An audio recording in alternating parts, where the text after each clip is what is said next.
Hello, I'm Dr. Louise Hardiman, and I'm very pleased to introduce our speaker today. Dr. Julia Griffin, née Dudkiewicz, is an art historian and curator with a specialism in British and Polish art and design. She has an MA from the Courtauld Institute and a PhD from the University of Arts in London. As the curator of the Young Poland exhibition at the William Morris Gallery, she co-edited the exhibition catalogue and book called Young Poland, the Polish Arts and Crafts Movement, 1890 to 1918. And this was published by Lund Humphreys in 2020, and it was shortlisted for the 2022 Alfred H. Barr Jr. Award of the College Art Association. Dr. Griffin co-curated the world's first exhibition on the subject of Polish arts and crafts, and she is the joint winner of the Association for Art History's 2022 Curatorial Award. Dr. Griffin's PhD explored Rossetti, Morris and Kelmscott Manor, and she is currently curator of the Granville-Scarbeck Anglo-Polish Cultural Exchange.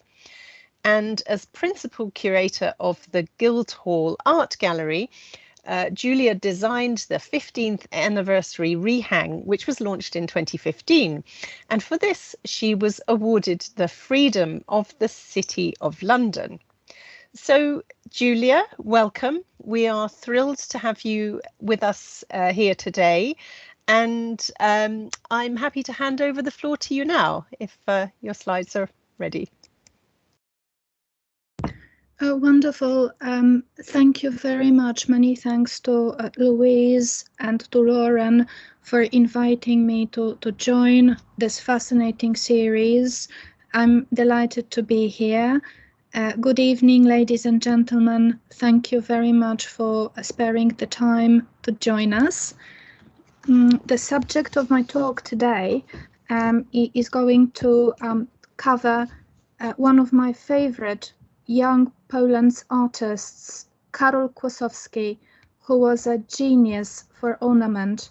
He was the last young Poland artist because he died in 1972, but until the end of his life, he remained committed to the ethos of young Poland, to the same subject matter, to the ethos of handiwork, and the role of beauty in everyday life. And I'm going to be talking about his incredible vision and about the pinnacle of his art being his studio house at Silent Villa in Zakopane. May I have the next slide, please? So firstly, just a few acknowledgements. I would like to thank Karol Kłosowski's grandchildren, without whom we couldn't have done the Young Poland exhibition or book, and without whose ongoing support I couldn't be giving this lecture.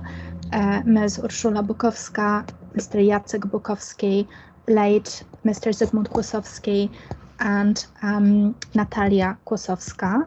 Thank you all for making photographs and research materials available. Thank you also to my Young Poland co-curators, Professor Andrzej Szczerski and Roisin Inglesby, and to colleagues from the Teatro Museum in Zakopane, Anna Wesurniak, and to the National Museum in Kraków Photographic Department for making images available. All artworks by Karol Kłosowski remain in the family. May I have the next slide, please? So today I'm going to give you a short introduction to the historical context of the Polish lands during the 19th century, the partition of Poland. Then I'll give you an overview of the Young Poland movement, including the movement's mission, the main make us an overview, a whistle-stop overview of the fine and decorative arts and the main themes. And then I'll focus on our main subject, Karol Kłosowski and his silent villa. May I have the next slide, please? Well, a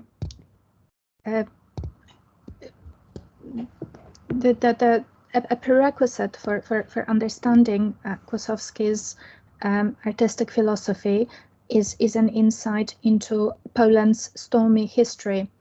In 1795, it ceased to exist. For another 123 years, it disappeared from the map of Europe, having been successively subdivided between its neighbors, the Russian Empire in the east, Prussia, today's Germany, in the west, and the Habsburg Empire in the south. So I'm showing three different maps here.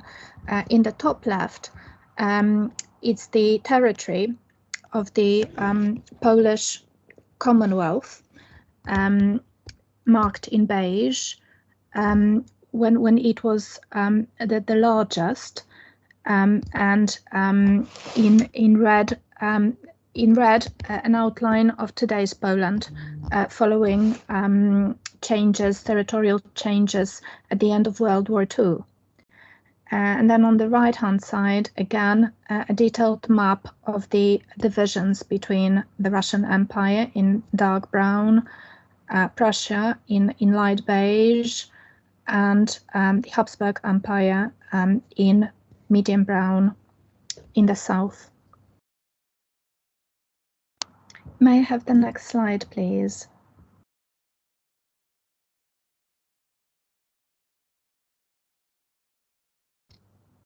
So I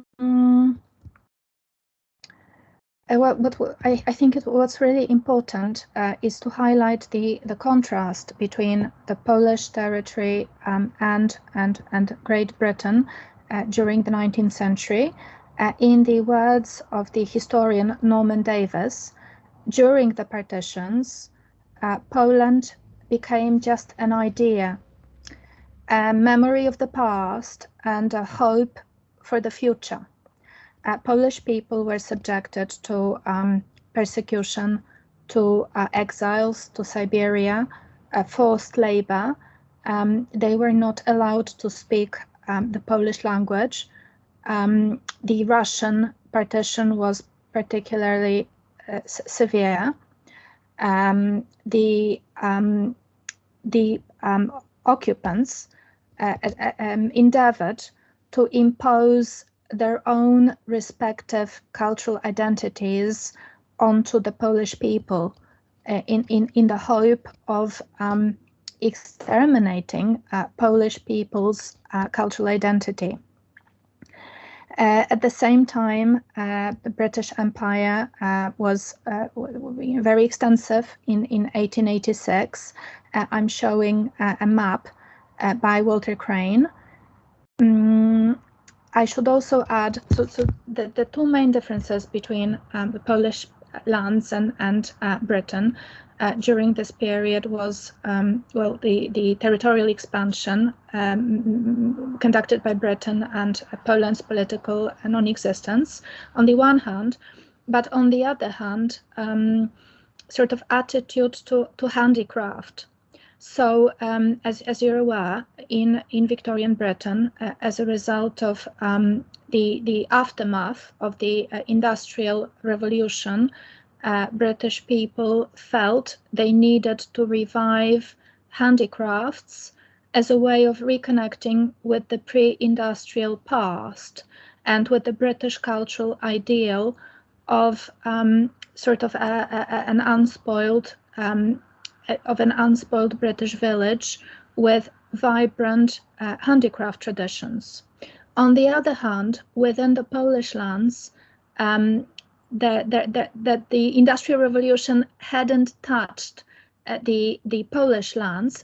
Certainly, it hadn't touched the Habsburg partition in the very south, However, because the Polish lands were being flooded with mass-produced goods imported by the occupants, imported from the Russian Empire, Prussia, and the Habsburg Empire, the Polish people viewed traditional handicrafts as the repository of authentic Polishness. So in both areas, return to handicrafts, but for slightly different reasons. May I have the next slide, please?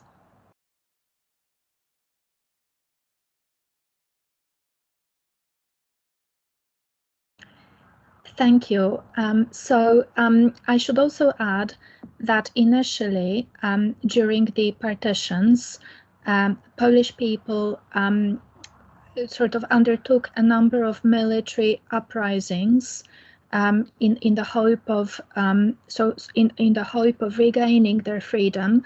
But in the 1930s, well, initially the Kościuszko uprising in 1794, just a year before Poland ceased to exist, and then further uprisings in the 1830s and in the 1860s, but unfortunately all of the uprisings were quashed.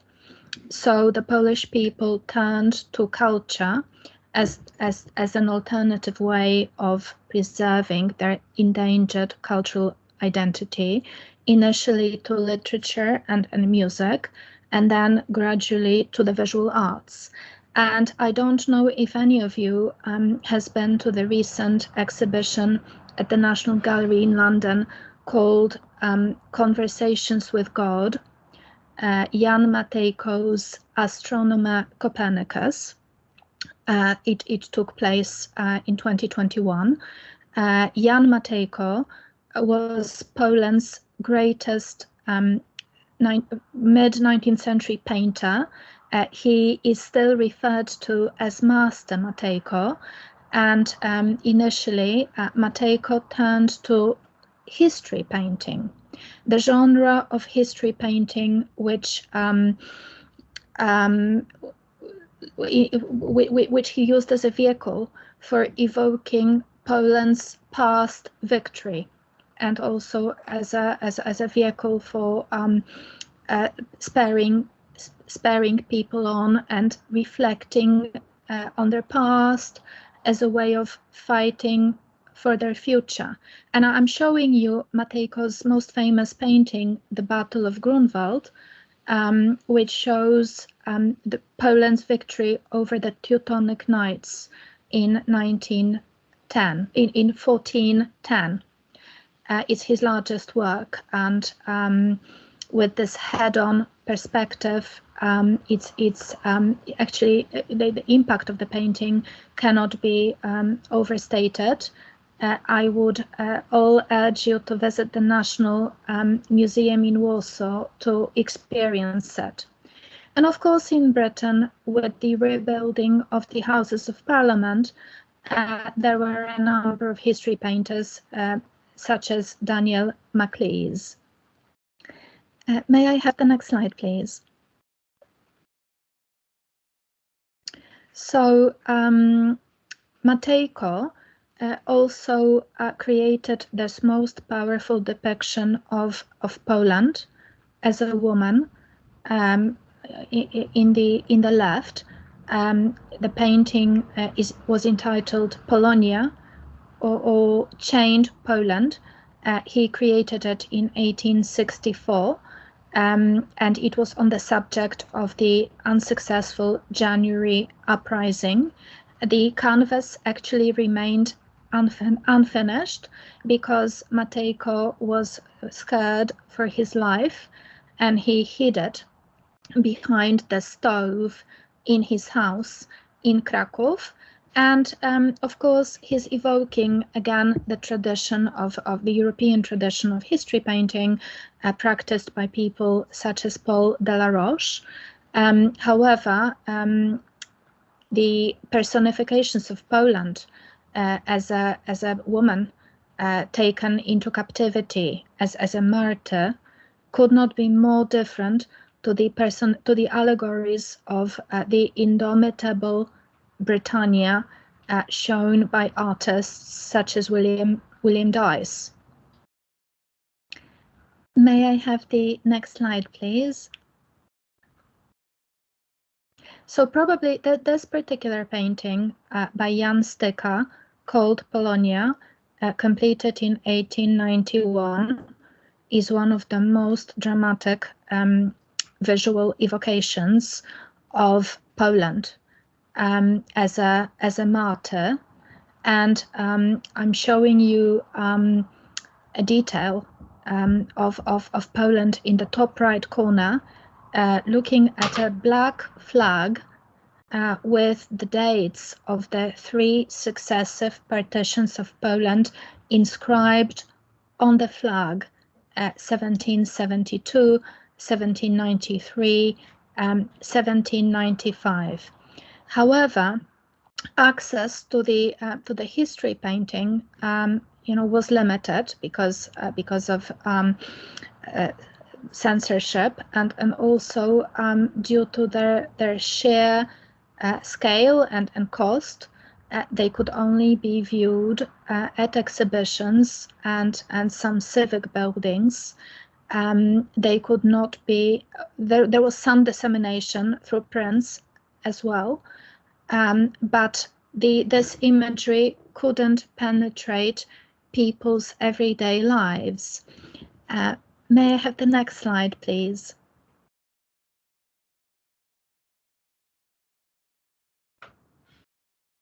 Which is why the 1890s saw the advent of quite a different trend within the arts in the Polish lands, the advent of the Young Poland movement.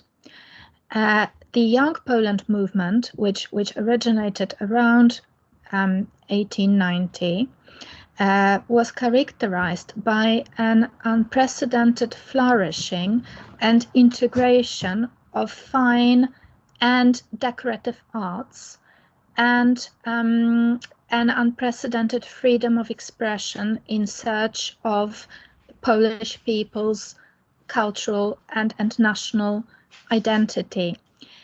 What's really remarkable is that the Young Poland makers believed that everything from household objects such as a coffee cup through whole interior decoration schemes of particular interiors to the architecture of entire buildings were powerful vehicles of fighting political oppression, and that everyday objects, interiors and houses were vehicles of resistance, of political resistance, and that everything from a coffee cup through a stained glass window to a door or to a lace mat had meaning. It had symbolic meaning. It symbolized Polishness. May I have the next slide, please?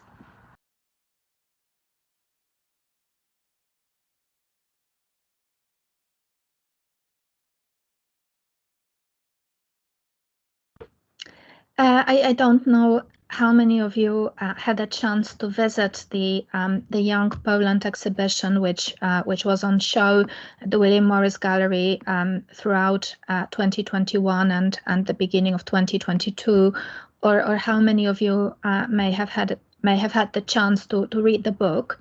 There were hundreds of makers, of which I have chosen just 5, who's just for the sake of today's lecture, who were particularly original and who made particularly strong and lasting contributions to the movement and to its legacy. Stanisław Witkiewicz was one of the oldest representatives, one of the first representatives. He was an artist and also an art critic, and the founder of the Zakopane style in architecture and interiors, which I will discuss in a bit more detail. Stanisław Przybyszewski, the most influential critic of the movement, and the editor of Young Poland's leading magazine called Życie, which means life, which was illustrated by my next hero, Stanisław Wyspiański, the counterpart of William Morris, one of Young Poland's, and in fact one of Poland's most innovative designers. His friend and colleague, Józef Mehofer, an interior decorator, painter and designer, also from Kraków. And last but not least, the hero of today's lecture, Karol Kłosowski, whose versatility is just astonishing. Creator of paintings, furniture, textiles, book arts, and his Palace of Art, total work of art at Silent Villa in Zakopane. May I have the next slide, please?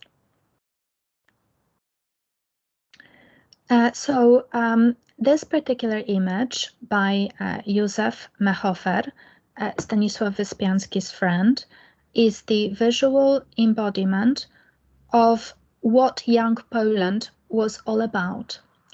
So on the left, we have a high priestess of art. She's wearing vestments, and she's wearing a crown, and she's the allegory of art. And she's holding hands with a winged youth who symbolizes the universal artist. And art is pointing the artist towards the only worthwhile subject matter, being a peasant girl in traditional folk costume, depicted holding a bunch of sunflowers, and depicted against the backdrop of quintessentially Polish landscape, with the river, with poplar trees, and right in the middle, just above the horizon, the Tatra Mountains. And then she's also surrounded by the elements, clouds, thunder and lightning, and also storks, traditional Polish birds, in the sky.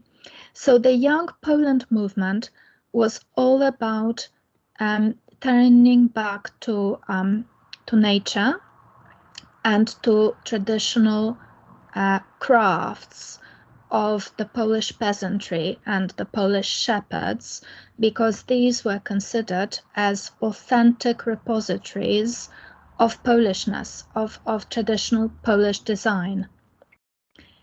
May I have the next one, please?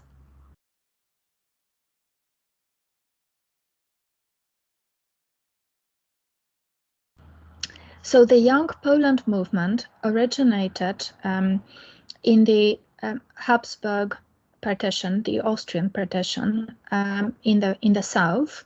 It was known as Galicia, purely because it was the most liberal partition. So unlike the very severe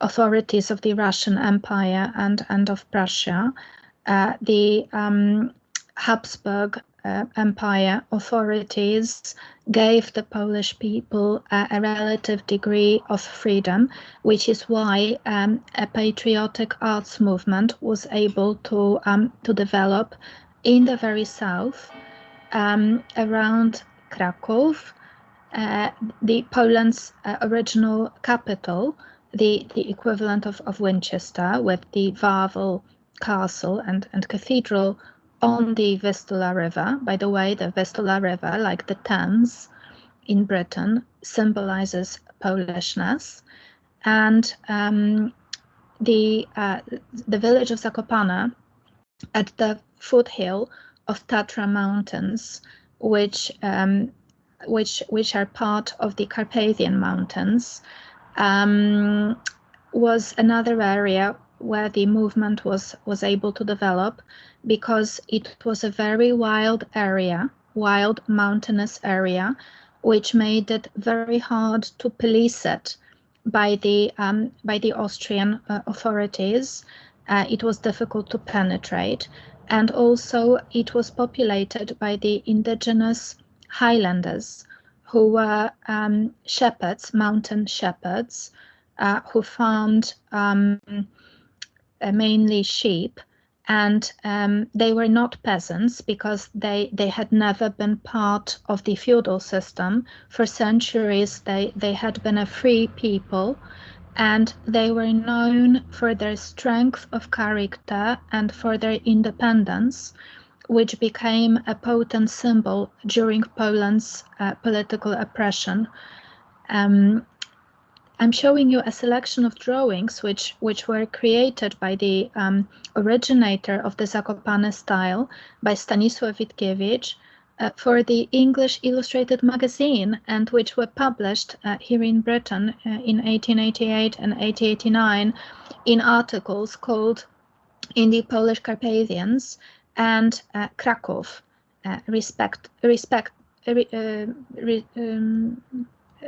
respectively. And Kraków and Zakopane are at the very bottom of the map of Poland, the very bottom in the center. May I have the next slide, please? So during this time, Kraków, and in particular the Wawel Castle and Cathedral, which had been the seat of the Polish kings and the burial ground of the Polish kings, and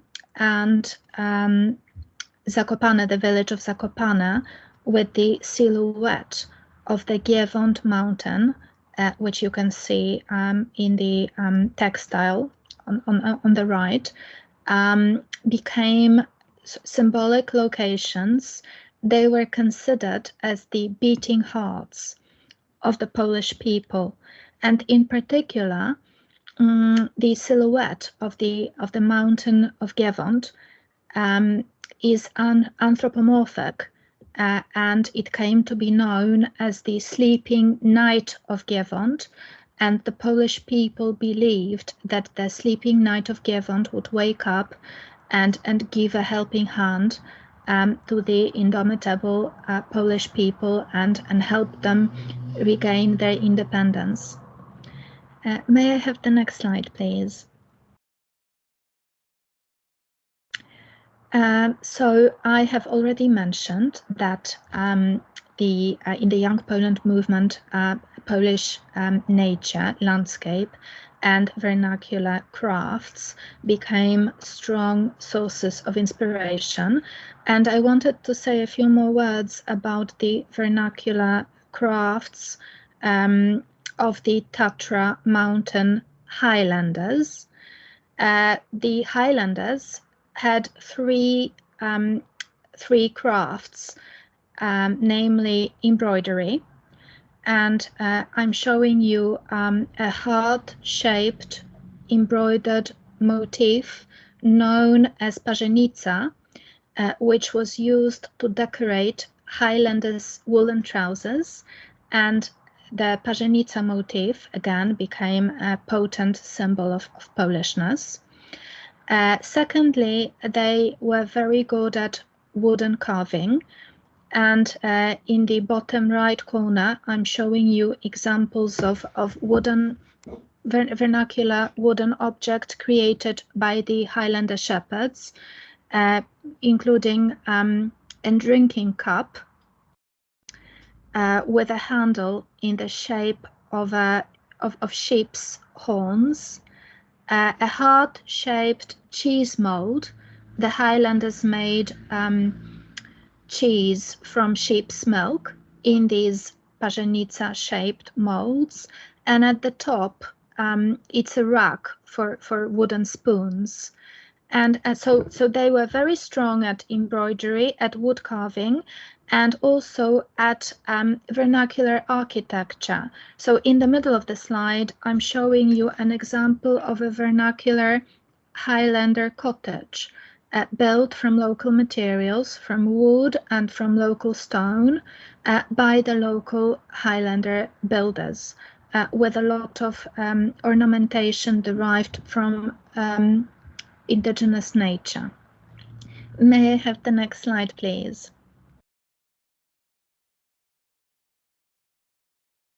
And here a painting by a young Poland artist, Jan Rembowski, of Highlanders marching, which is a symbolic painting showing their procession towards freedom. And I have put together some photographs of the details of their dress, which again shows their commitment to handicraft. So in the bottom right, a detail of the woolen Highlander trousers with the heart-shaped parzenica motif. Above it, their belts, leather belts, and an embroidered cape, woolen cape. And then in the top left, a woolen hat decorated with seashells. Just beneath it, it's a metal accessory, a clip for holding their shirts together. And the shape of these metal clips became a potent motif in young Poland applied arts. And then in the bottom left, their woolen, woven woolen handbag decorated with beads. May I have the next slide, please? And here some examples of the local Tatra Mountains landscape and nature, which became a powerful source of inspiration for young Poland artists across the whole Polish territories, across all partitions. The village of Zakopane became the winter capital of Poland. It became to be known as the winter capital of Poland, and it had medicinal benefits. It became a medical resort for people who suffered from respiratory diseases,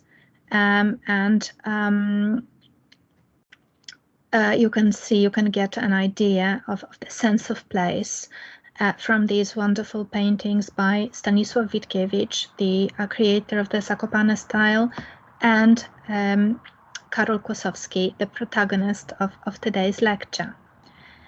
May I have the next slide, please?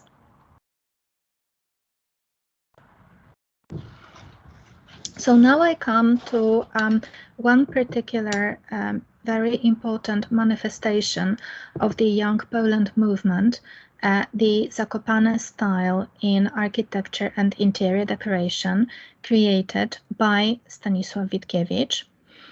So in the bottom left, I'm showing you a photograph of a traditional Highlander cottage, a 19th century cottage, which comprised just two rooms, the white chamber on the right-hand side and the black chamber on the left-hand side, with a central hallway. So the white chamber was a festive room for special occasions, and the black chamber was used for working, cooking. Also, some animals were also kept in the black room. The cottage was quite small, as you can see. So what Stanisław Witkiewicz did, he created the whole style derived from the aesthetic of a modest Highlander cottage, and he he believed that this was the ultimate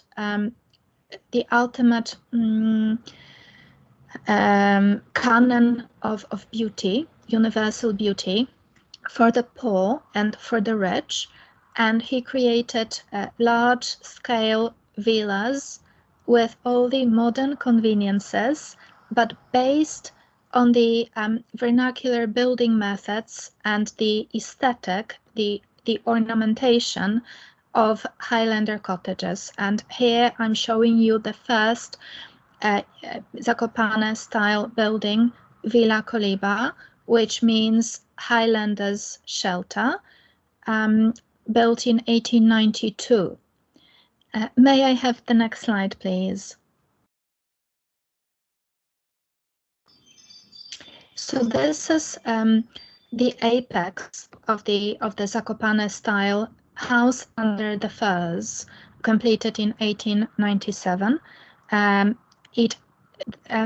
All of Witkiewicz houses were built by local vernacular builders, by vernacular master craftsmen, and the master craftsman created a large-scale model of the house under the firs in the hope of promoting the style abroad at the Paris Universal Exhibition in 1900, but regrettably, due to a number of reasons, it wasn't meant to be.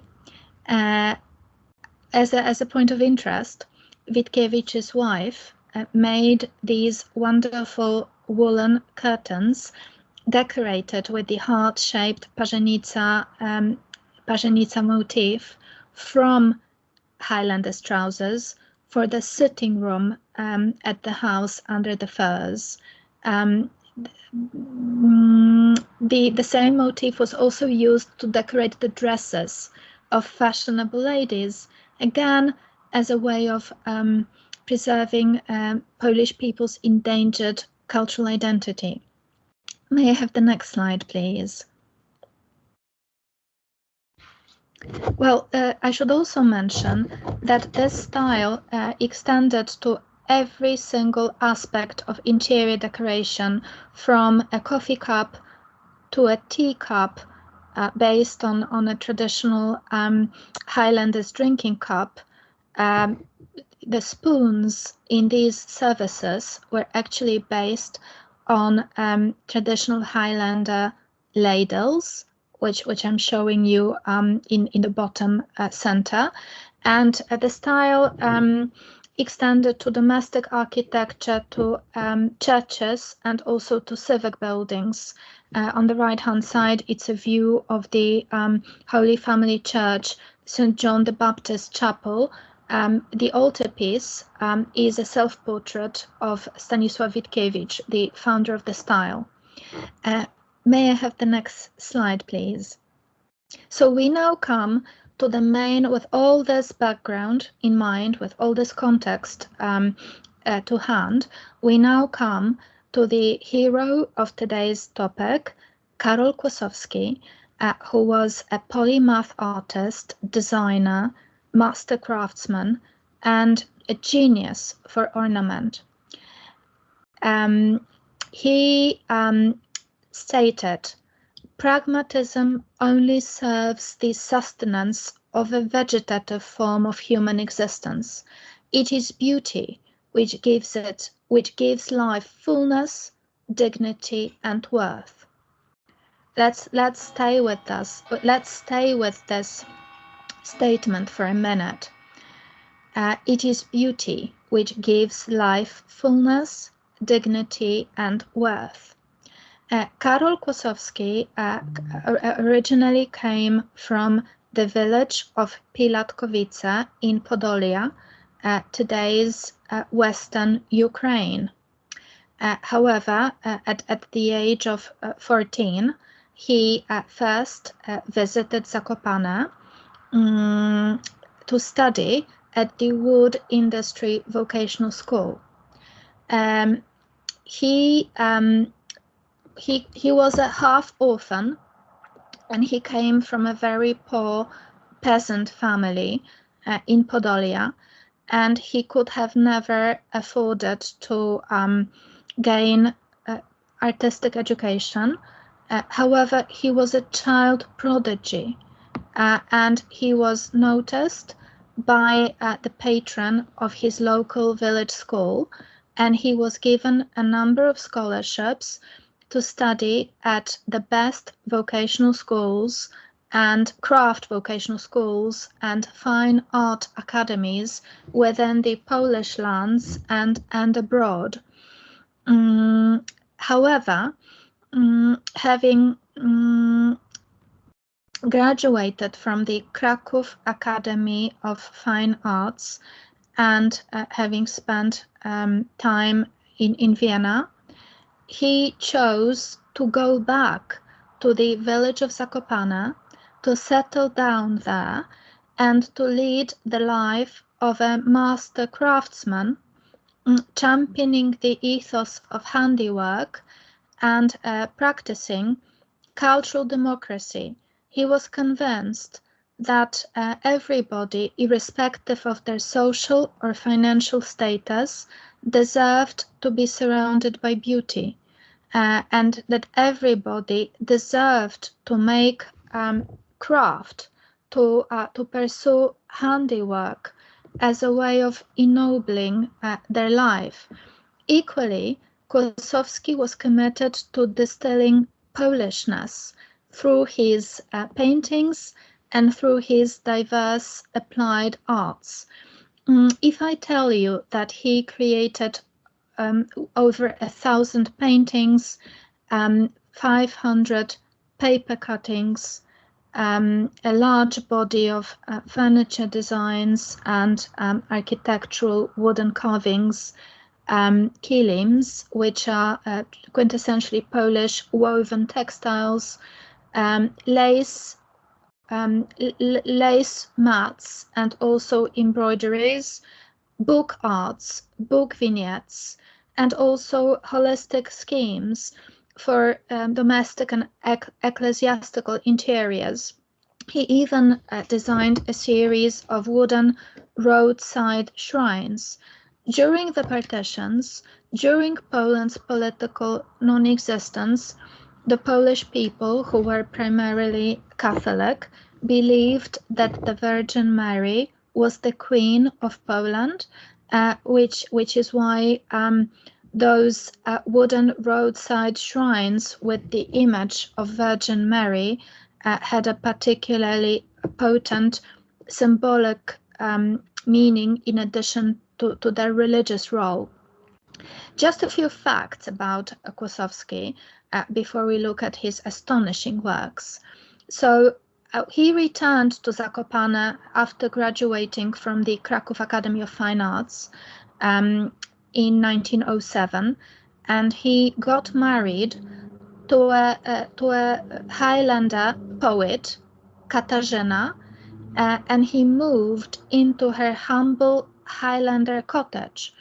He undertook an apprenticeship with Wojciech Brzega, a Highlander master craftsman who had studied in Paris and who was the right hand of Stanisław Witkiewicz, the creator of the Zakopane style. Kosowski then became a pillar of the Zakopane artistic community, having co-founded the Podhale Art Society. Podhale is the name of the area around the Tatra Mountains where the Young Poland movement was developing and which was home to the Highlander shepherds. And the Podhale Art Society had the dual purpose of preserving traditional vernacular crafts of the region and also forwarding the development of contemporary art. He also co-founded the Kilim Association, which was aimed at reviving the art of Polish art of woven textiles. He became a teacher, having himself graduated from the wood industry vocational school. Kosowski then became a teacher of that school in 1912, and by the following year, the creative director and composition teacher at the School of Lace Making. where he remained until the 1930s. He was also the author of a book, a practical handbook, Paper Cuttings, Designs Based on Folk and Naturalistic Motifs, which he published in 1923, again, as his way of practicing access to art and to beauty for all. Let's take a look at his self-portrait, completed in 1912, so probably on the occasion of being appointed as the teacher at the Wood Industry Vocational School. What I didn't tell you was that Kłosowski was so poor that when he was trying to learn to draw, he couldn't afford a pencil, so he would use a piece of coal from the stove at his humble peasant cottage in Podolia. And I think it's particularly notable that he reverted to the same medium of charcoal to produce this wonderful self-portrait of himself as a fully fledged bohemian artist against the backdrop of a professional artist studio, with an indication of some of the anatomical casts perhaps coming to life. May I have the next slide, please?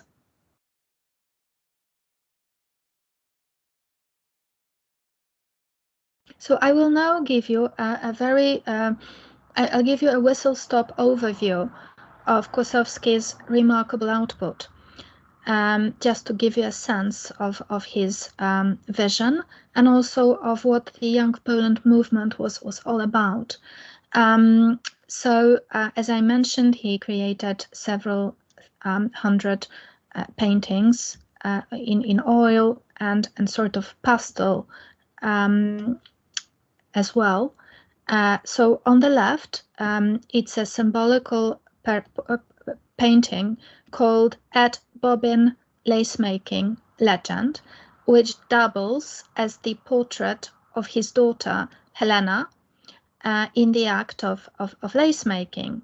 And if we look at the composition, the head-on composition and the semicircular shape of the lace mat behind her and the fact she's crowned, I think that it deliberately evokes the iconography of altarpieces, and it suggests that handiwork is a sacred activity.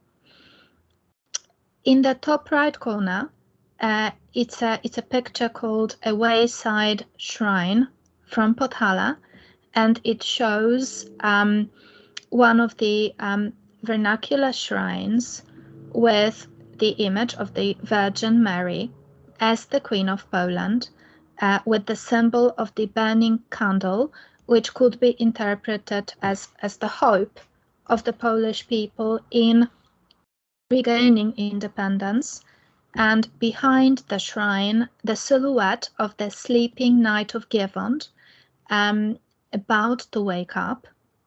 So a lot of very important iconography within this one composition. The piece in the bottom right is one of his vignettes for a book, again revisiting the motif of the sleeping Knight of Gievont, and in the foreground, sort of Tatra, the legend of the Tatra dragon. So Kłosowski's imagery is full of fairy tale and legend and magic, and his intensity intensity is perhaps not too dissimilar to the intensity of the Pre-Raphaelites. May I have the next slide, please?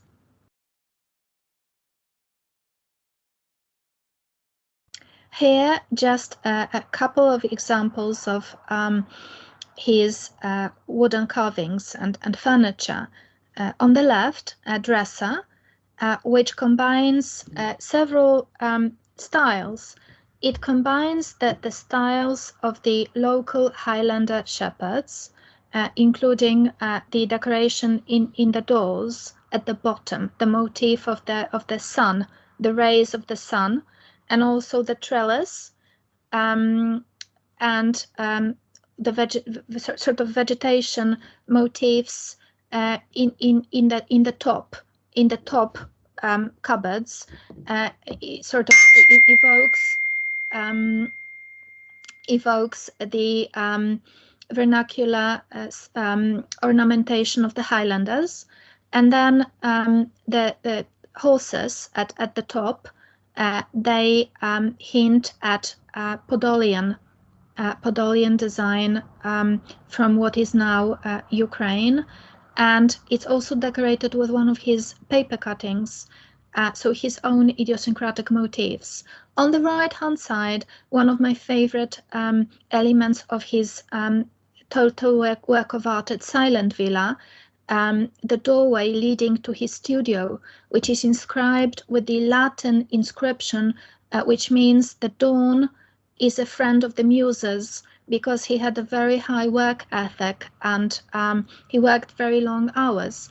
And it shows the symbolic motif of a spider weaving its web, which could be read as an autobiographical commentary on Kłosowski's position as a master craftsman, the ethos of handiwork, as well as the nature of Kłosowski's meticulous ornamentation in the areas of lace and paper cuttings. May I have the next slide, please?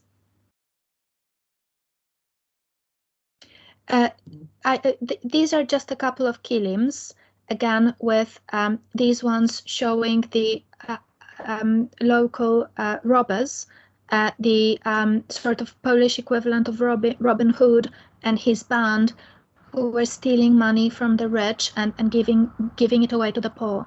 May I have the next one, please?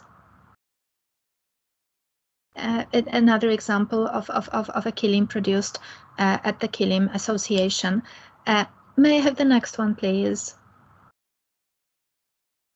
So, as I mentioned, Kłosowski became the creative director and teacher at the School of Lace Making, and he extolled the moral advantages of bobbin lace making. He believed that not only it provides the noblest delight through the joy of making, but also that it instills the cult of real beauty and ethics within a nation. He was also able to do away with the Austrian Art Nouveau influences and develop a quintessentially Polish style of lace making, deriving inspiration from local fauna and flora. And again, you can see the motif of the spider weaving its web. This is a photographic album that belongs to the descendants of Kłosowski, which records his incredible designs, which won him a gold medal at the Paris Universal Exhibition in 1935. May I have the next one, please? So this is just a lace design and the actual lace mat showing the local bird, the wood grouse, which is a sort of endangered species from the Tatra Mountains. It looks a little bit like a cross between a pheasant and a peacock. I think there are some in Scotland as well. May I have the next one, please? Another detail of a lace mat with a dandelion and spider. May I have the next one, please? I only have a couple of minutes to finish, so we can do a quick whistle-stop tour. This is an example of white work by Kłosowski. May I have the next one, please? A couple of examples of his wonderful embroideries on the left, showing a local Highlander couple in traditional costume, and on the right, the Highland robbers, the good robbers, over a campfire. May I have the next one, please? So here I come to probably the most significant aspect of Kłosowski's output, the paper cutting. And the paper cutting was a traditional Polish folk art, which originated at the beginning of the 19th century in peasant houses as a way of decorating their humble dwellings very cheaply.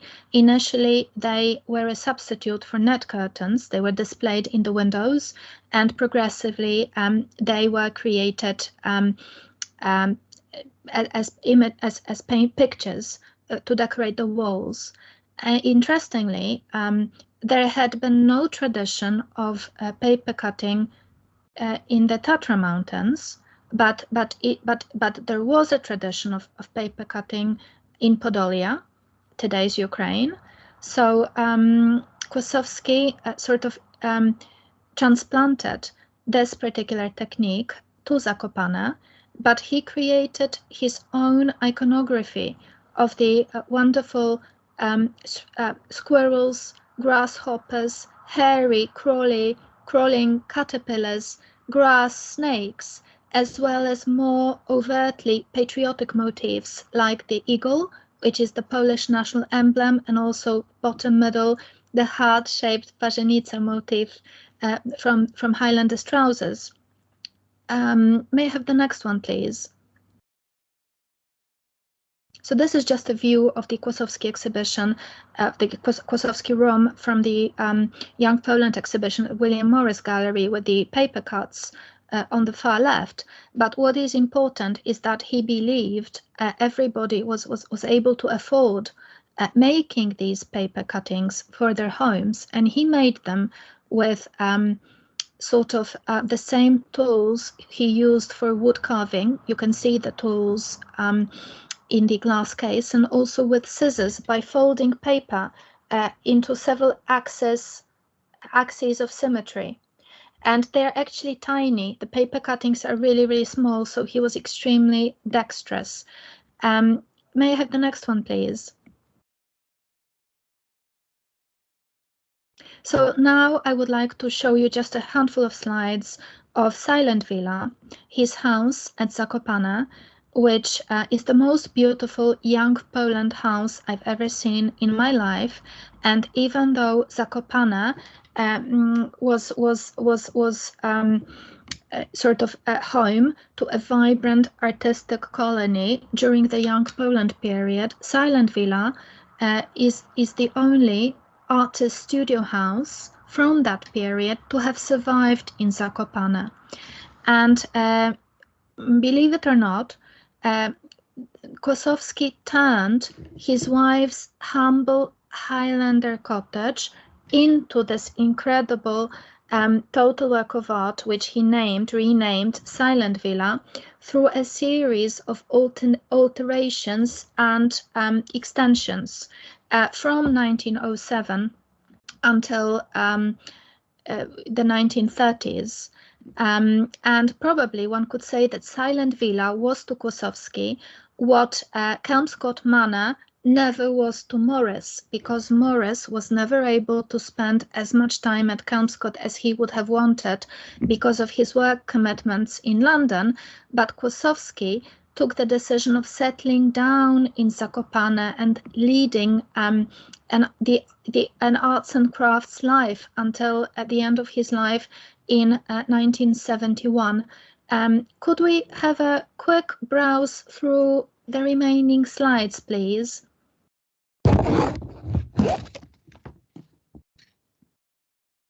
This is the interior of the studio with some decorations. This is Silent Villa in the snow. Everything that you see has been handmade and designed by Kosowski himself.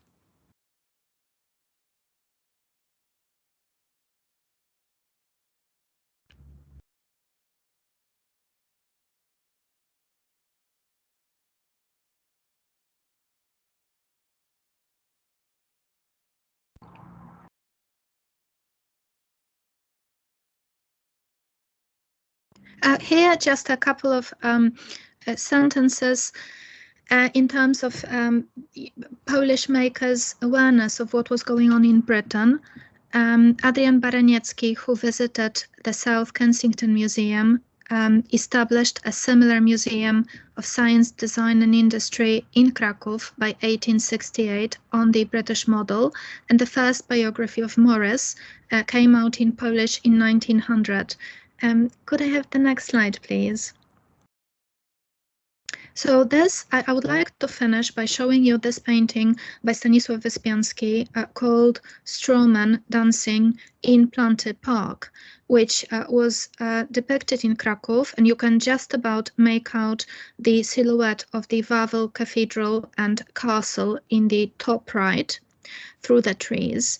And what you see here are rose bushes, a circle of rose bushes, which have been protected by straw to survive the winter, because the winters are very severe in Poland. It can get minus 20 degrees Celsius, so that's a traditional method of insulating the roses. And when Wyspiański painted this, he called it Strawman Dancing in Planty Park, which is the historic park around Krakow, in order to reflect on the condition of the Polish people under the partitions.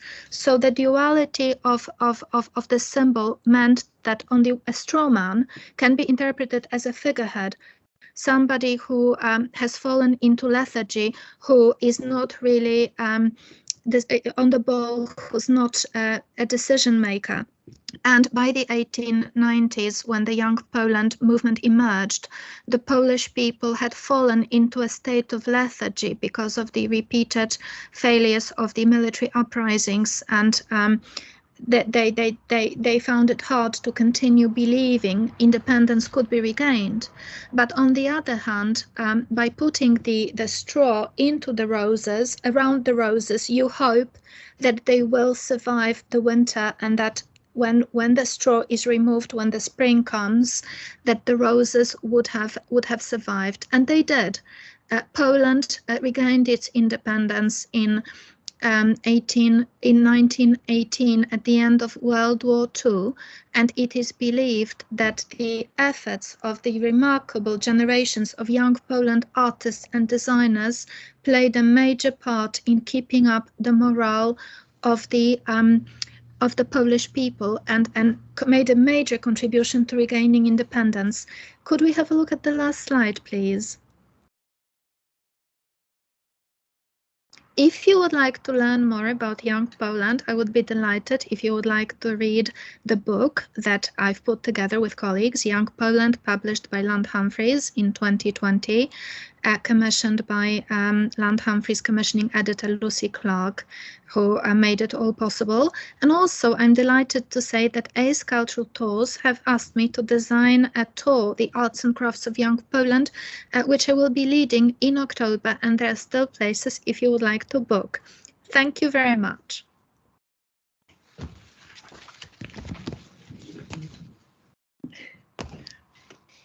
Thank you, Julia. That was a wonderful presentation, really, really rich, beautiful images and fascinating contexts. So I absolutely loved hearing about the movement.